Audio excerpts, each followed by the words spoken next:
In the quiet hours after midnight, when the streets of Willow Creek fell silent under a blanket of stars, a sound pierced the night. It wasn't a scream or a crash, but something softer, more insidious. A low, rhythmic hum, like the distant thrum of machinery buried deep in the earth. It started faint, almost imagined, but it grew, weaving into the dreams of every sleeping resident. No one could place it, yet everyone heard it the same way. Clear, insistent, as if it were calling from just beyond the walls. Elliot Harper woke to it first that night, his eyes snapping open in the dim glow of his bedside clock. 12:17 a.m. The digital numbers blinked steadily, but the hum didn't stop. He lay there in his modest two-story house on Elm Street, the one he'd inherited from his parents 5 years ago, listening. The air was still, the kind of stillness that small towns like Willow Creek prided themselves on. No city sirens, no rumbling trains, just the occasional hoot of an owl from the woods bordering the edge of town. But this was different. It vibrated through the floorboards, up into his bones, a pulse that felt almost alive. He sat up slowly, rubbing his eyes, and glanced at the empty side of the bed. Sarah had left 6 months ago, packing her things while he was at the hardware store, leaving a note about needing space. The house felt larger now, echoes in the hallways where there used to be laughter. Elliot swung his legs over the edge of the mattress, feet touching the cool hardwood. The hum persisted, not loud enough to wake the neighbors, but persistent, like a whisper that wouldn't fade. He stood and padded to the window, pulling back the curtain just enough to peer out. The street was empty, sodium lamps casting orange pools on the lawns. Across the way, old Mrs. Delaney's porch light flickered on for a moment, then off. Had she heard it too? Elliot shook his head, chalking it up to the wind, or maybe the old factory on the outskirts, shuttered since the layoffs last year. Willow Creek was that kind of place, a dot on the map in upstate New York, population just under 500, where everyone knew your business, but pretended not to. Folks commuted to the city for work, came home to barbecues and Friday night football at the high school field. Life moved slow here, predictable, until it didn't. By morning, the hum was gone, replaced by the familiar chatter of birds and the distant rumble of pickup trucks starting up. Elliot showered, the hot water steaming up the bathroom mirror, and dressed in his usual khakis and button-down for his shift at the local library. He grabbed a coffee from the diner on Main Street, waving to Clara behind the counter. She was in her 50s, hair pulled back in a no-nonsense bun, serving eggs and bacon to the regulars. "Morning, Elliot. Sleep okay?" she asked, sliding his mug across the Formica top. "Fine, yeah. You?" He stirred in sugar, avoiding her eyes. Clara had a way of seeing through people, the kind that came from pouring coffee for decades. She shrugged, wiping down the counter. "Heard something odd last night, like a machine running somewhere. Woke me right up." Elliot paused, spoon midway to his mouth. "Yeah? What kind of machine?" "Dunno.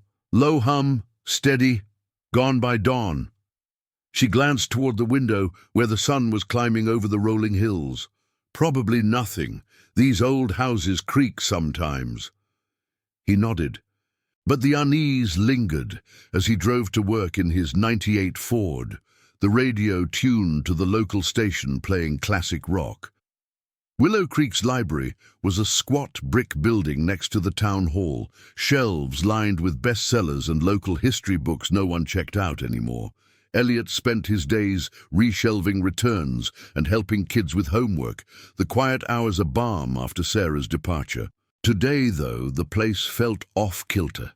As he unlocked the front door, he noticed the stack of newspapers on the steps, more than usual, like the delivery guy had dumped them in haste.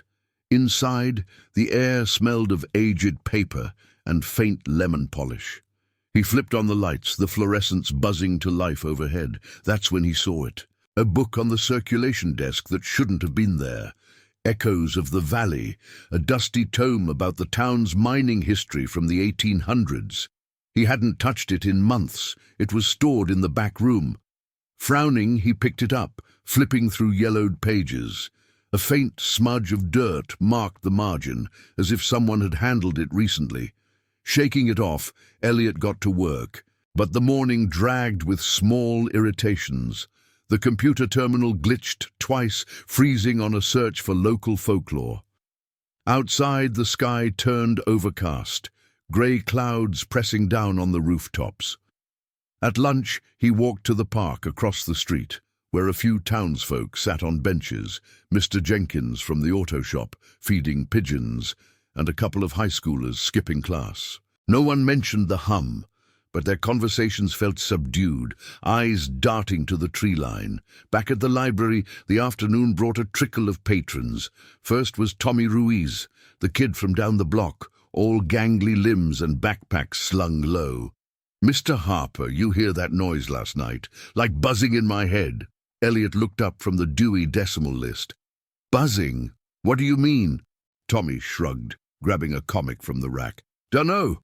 Woke up my whole family. Dad said it was the AC unit, but it's not even on. Creepy, right?" "Yeah, creepy." Elliot forced a smile, but his mind raced. By closing time, the unease had settled in his chest like a weight. He locked up, the key turning with a click that echoed too loudly in the empty street.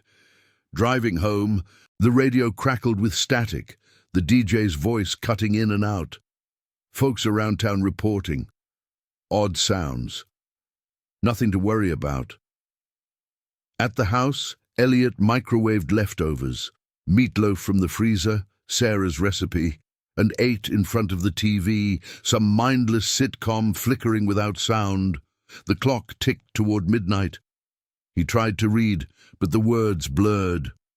Outside, the neighborhood was hushed, porch lights winking on one by one. 12:05 a.m. Then it came again. The hum. This time it was clearer, threading through the walls like a vein.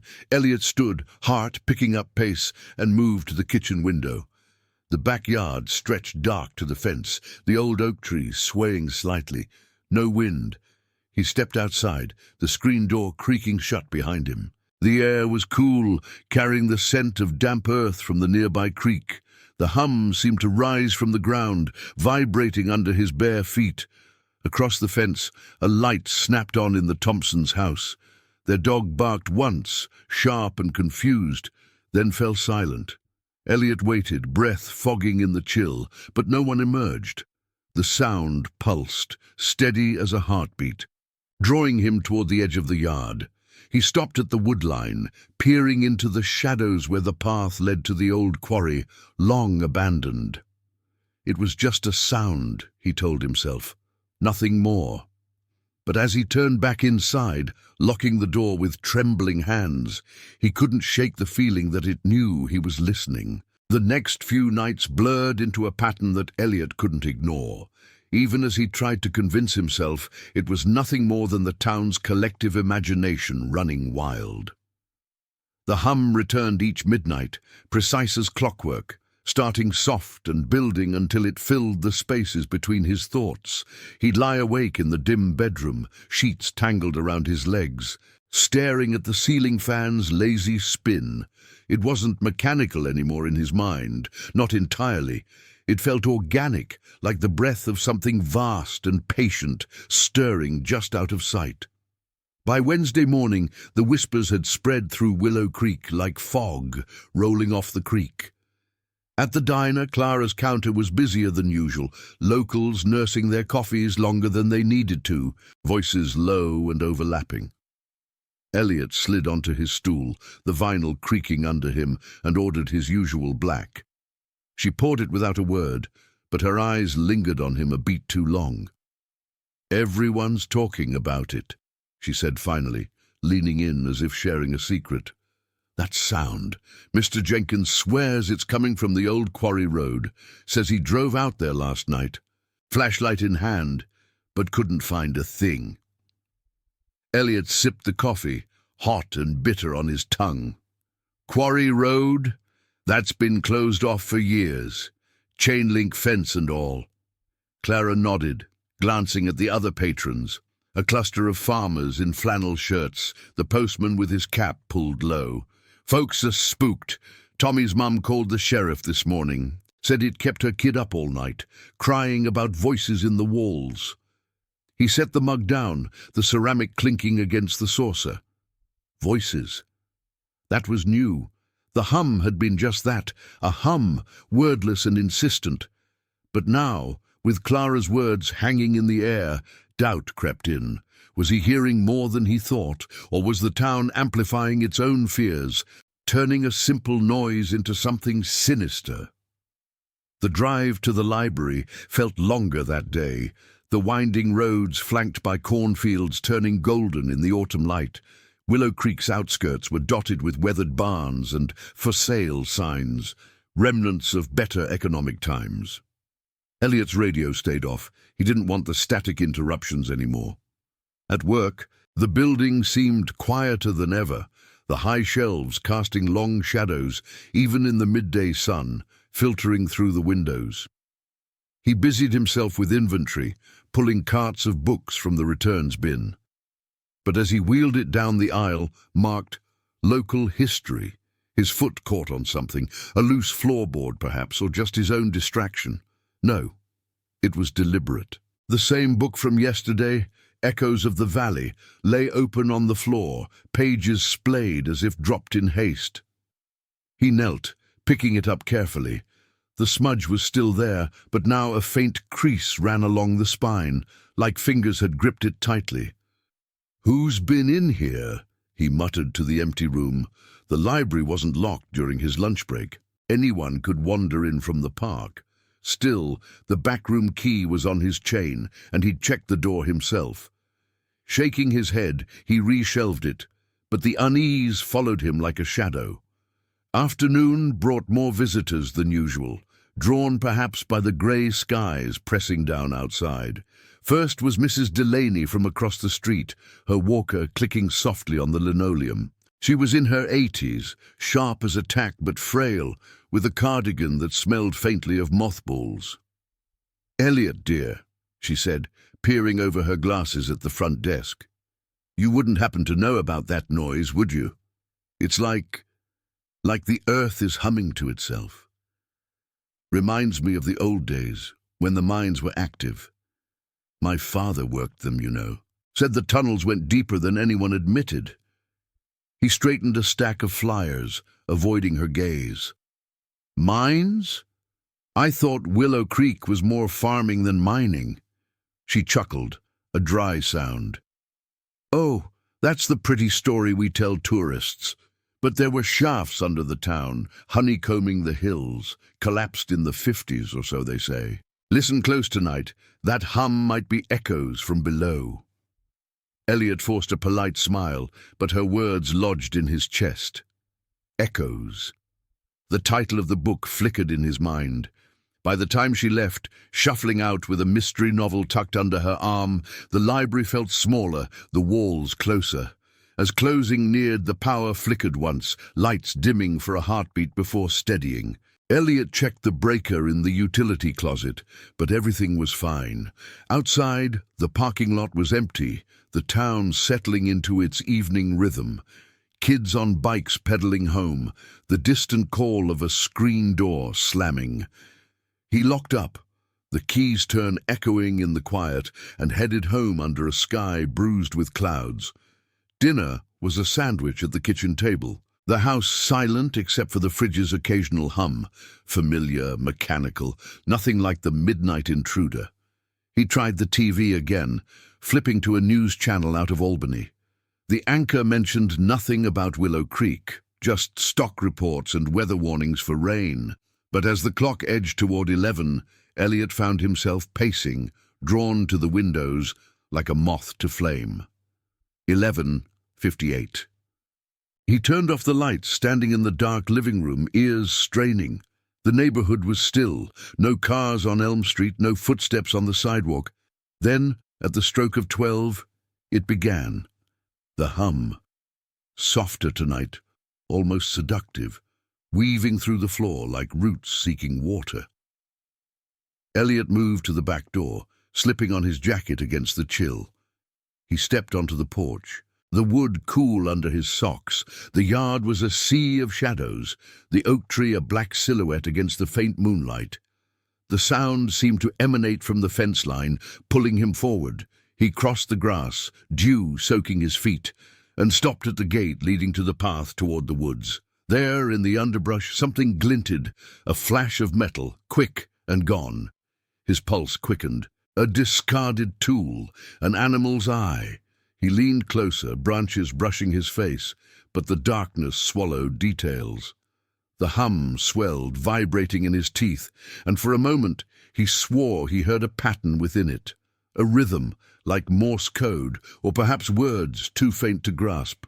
From the Thompsons' yard next door, a curtain twitched. No face appeared, but the motion was enough to make him retreat. Back inside, he bolted the door, leaning against it with his forehead to the wood. The house creaked in response, settling sounds that mimicked footsteps upstairs. He climbed the stairs slowly, checking each room. The guest bedroom empty, Sarah's old closet still half full of forgotten clothes. The bathroom mirror fogged from nowhere. In bed, the hum persisted, lulling him despite himself. Sleep came in fits, dreams fragmented with tunnels and whispers, faces from town dissolving into static. He woke at dawn, groggy. The sound faded, but its echo lingering in his skull. Thursday brought rain, a steady patter that turned Main Street into a slick mirror. At the library, the leak in the roof dripped into a bucket, a counterpoint to the storm outside. Patrons stayed away, leaving Elliot alone with his thoughts. He pulled the mining book from the shelf again, scanning chapters by lamplight. Tales of workers vanishing into shafts, lights flickering out one by one. Superstitions, he told himself. Old wives' tales. But as the afternoon wore on, the doubt deepened. A phone call from Clara. "Elliot, you coming to the town meeting tonight? Sheriff's calling it. Folks want answers about the noise." He agreed, hanging up with a knot in his stomach. Isolation was creeping in. The town felt like a single organism, pulsing with the same unspoken fear. Driving home through the downpour, wipers slapping rhythmically, he glanced in the rear view. Headlights trailed him for a block, then turned off onto a side street. Coincidence, surely. That night, as midnight approached, Elliot sat in the living room with a flashlight and notepad, determined to document it. The hum arrived on cue, and he scribbled notes. Steady, low frequency, rising slightly at 12:15. But midway through, his pen faltered. The sound shifted, carrying a new layer, a whisper, indistinct, like his name breathed from the vents. He froze, pen hovering. Imagination. Exhaustion. Yet when he played back a quick recording on his phone later, there it was, faint but undeniable. Elliot Harper, over and over, woven into the hum. The rain hammered the roof, but inside, the silence after was worse, deafening, watchful. He didn't sleep that night, wondering if the town was listening back. Friday morning dawned grey and sodden. The rain from the night before, leaving puddles that reflected the overcast sky like shattered mirrors. Elliot dragged himself out of bed, the sheets damp with sweat from another restless night. The hum had faded with the first light, but its whisper, his name, repeated in that ethereal undertone, clung to him like a second skin. He stood under the shower longer than usual, letting the hot water pound against his shoulders, trying to wash away the residue of doubt. But it didn't work. The recording on his phone played in his mind on loop, even without pressing play. Dressed in a fresh shirt and jeans, he headed to the diner, the wipers on his Ford slapping lazily against the drizzle.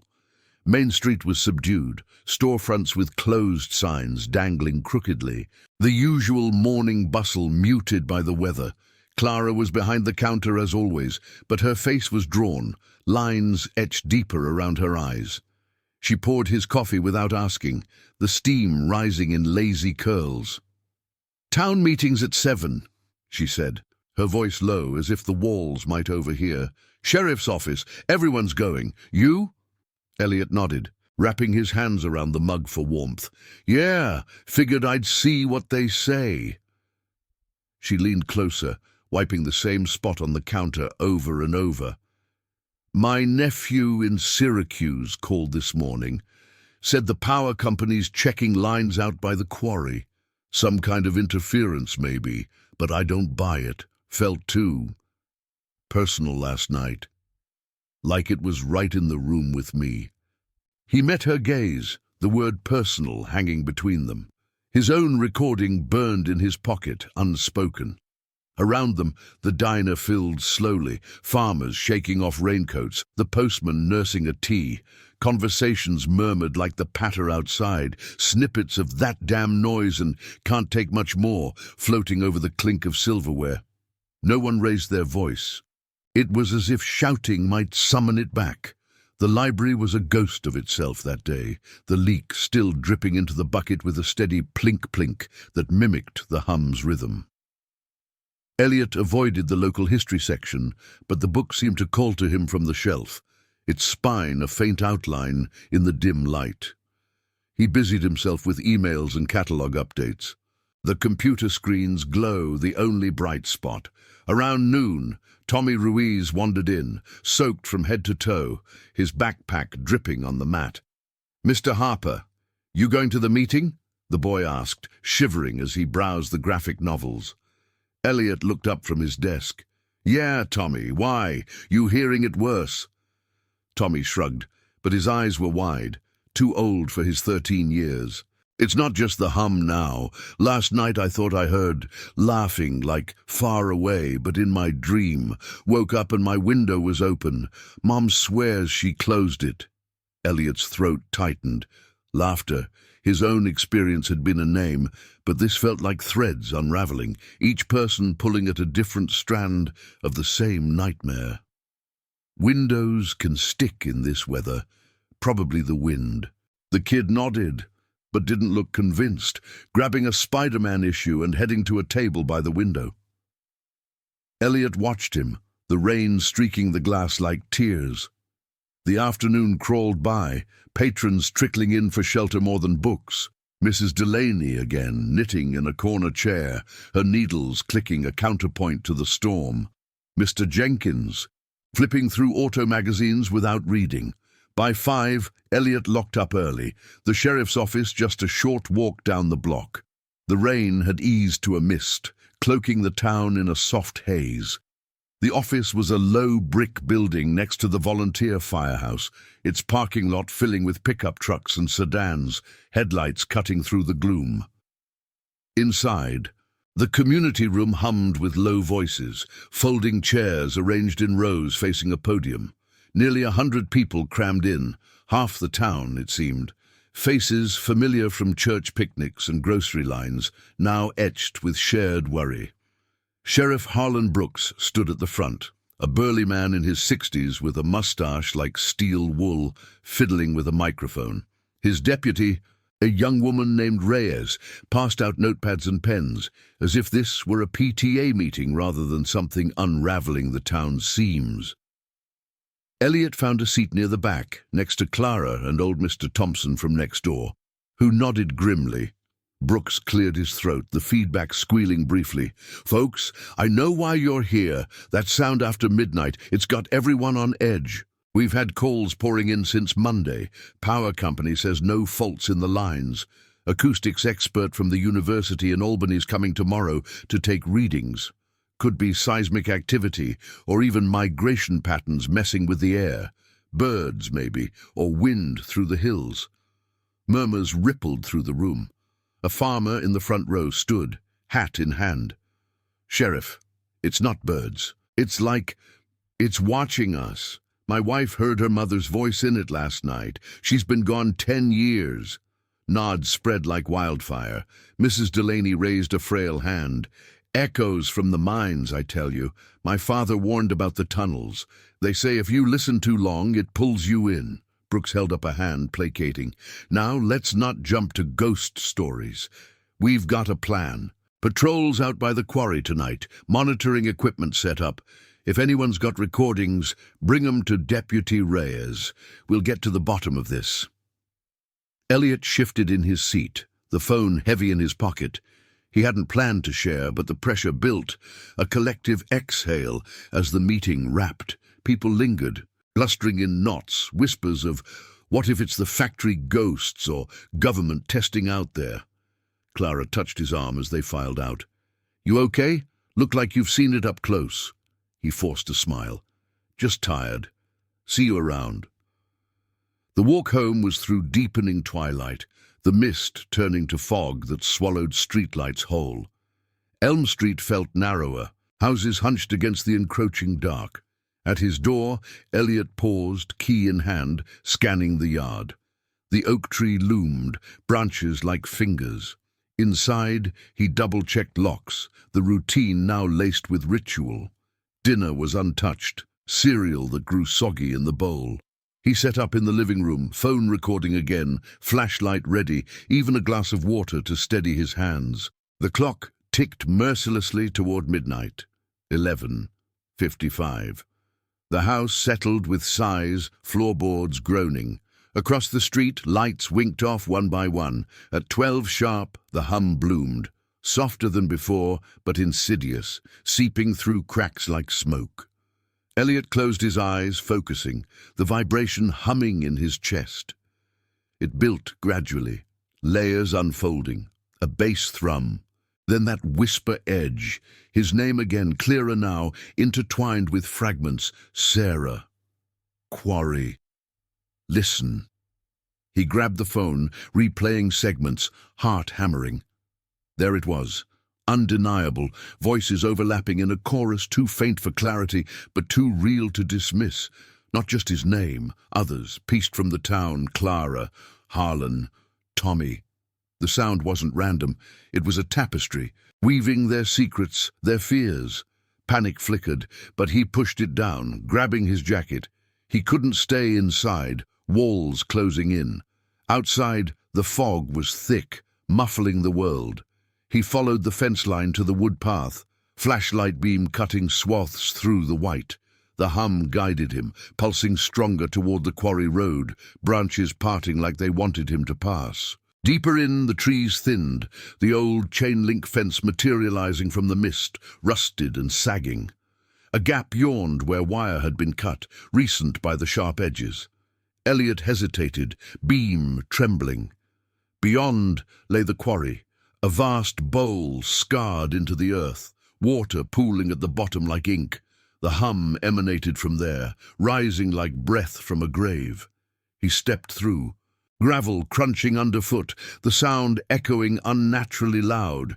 At the edge, peering down, the fog swirled, and for a split second, shapes moved below, shadows or figures. The hum peaked, voices swelling. "Elliot, come closer. Join us." He backed away, beam swinging wild, heart in his throat. Footsteps? No, just the wind. But as he fled through the woods, the realization settled. The town wasn't just hearing it, it was being heard. And whatever listened knew them all, intimately, waiting for the right moment to pull the threads tight. The fog clung to Elliot's skin like a second layer as he stumbled back through the woods, the flashlight beam jittering across roots and low branches that seemed to reach for him. His breath came in ragged bursts, the hum fading behind him, but echoing in his ears, a residue that vibrated through his veins. He burst onto his backyard, the gate banging shut with a clang that shattered the night's hush. Inside the house, he slammed the door, leaning against it as if it could hold back whatever stirred in the quarry. The living room felt alien now, furniture shadows twisting in the flashlight's glow, the air thick with the scent of damp earth tracked in on his shoes. He didn't turn on the lights. No need. The darkness felt safer, less exposed. Sinking onto the couch, Elliot pulled out his phone, fingers slick with sweat as he replayed the recording. The hum filled the room, low and insistent, but layered beneath it were the voices.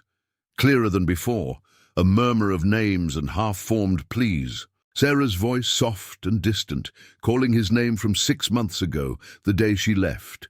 Clara's, laced with worry about her nephew. Even Tommy's laughter, faint and boyish, twisted into something questioning. It wasn't chaos, it was a weave, pulling threads from their lives, exposing the quiet fractures Willow Creek had long ignored. Elliot's hands trembled as he deleted the file, then stopped, thumb hovering. Delete it, and maybe it would all unravel as a trick of the mind. Exhaustion, the rain, the town's shared delusion. But the pull was stronger now, a compulsion to listen deeper, to understand what the sound wanted. He set the phone down and rubbed his temples, the house settling around him with creaks that mimicked footsteps on the stairs. Upstairs? No, just the roof contracting in the cold. Yet doubt gnawed. The open window Tommy mentioned, the book appearing unbidden, the headlights trailing him home. Sleep was impossible.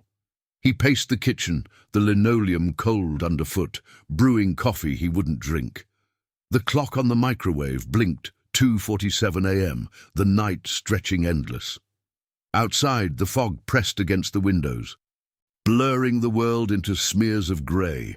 Willow Creek slept, or tried to, but Elliot sensed the collective wakefulness, a shared insomnia threading through the neighborhood like invisible wires. Mrs. Delaney's porch light flickered across the street, on then off, a Morse code of its own. Was she listening too, piecing together her father's old warnings? Dawn crept in reluctantly, the fog lifting to reveal a town washed clean but unchanged. Elliot skipped the diner, driving straight to the library through streets slick with overnight mist. The building loomed quiet, its brick facade streaked with rain. Inside, he flipped the sign to open mechanically, the routine a fragile anchor. Patrons arrived in drips and drabs, farmers seeking shelter, a mother with toddlers in tow, but their eyes carried the same hollow look, conversations skirting the hum, without naming it. By mid-morning, the power company van rumbled past the window, headed toward the quarry. Elliot watched from his desk, the expert from Albany, due any minute, or so the sheriff had promised. He busied himself reshelving, but in the local history aisle, the book waited again, echoes of the valley, propped open on the cart as if placed there moments ago. He snatched it up, pages fluttering to a passage he'd skimmed before, accounts of miners hearing the valley's song before cave-ins, a low hum that lured them deeper into uncharted tunnels. Superstition, the author dismissed, but the words blurred as Elliot's pulse quickened. The smudge on the page was fresh, a thumbprint in soft pencil lead. The door chimed, and in walked Sheriff Brooks, hat in hand, his moustache damp from the drizzle. "Morning, Elliot. Mind if I borrow that book? The acoustics guy wants background on the old mines." Elliot handed it over without a word, watching as Brooks flipped through it absently. "You hear anything new last night?" the sheriff asked, voice casual, but eyes sharp. Elliot hesitated, the recording's ghosts whispering in his mind. "Just the usual. You?" Brooks nodded slowly. "Patrols found nothing at the quarry.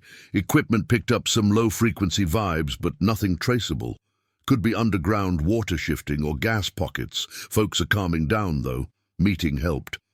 But as Brooks left, the lie hung in the air. Calming? Elliot saw it in the way people lingered at the checkout, reluctant to step back into the day. Tommy didn't show, and when Mrs. Delaney shuffled in later, her knitting needles stilled mid-row. "It spoke to you, didn't it?" she murmured, eyes distant. "The echoes always find a way to whisper back what you've buried." He didn't deny it. The afternoon dragged. The leaks dripped, sinking with his heartbeat. Closing time came too soon, the sky darkening early under heavy clouds.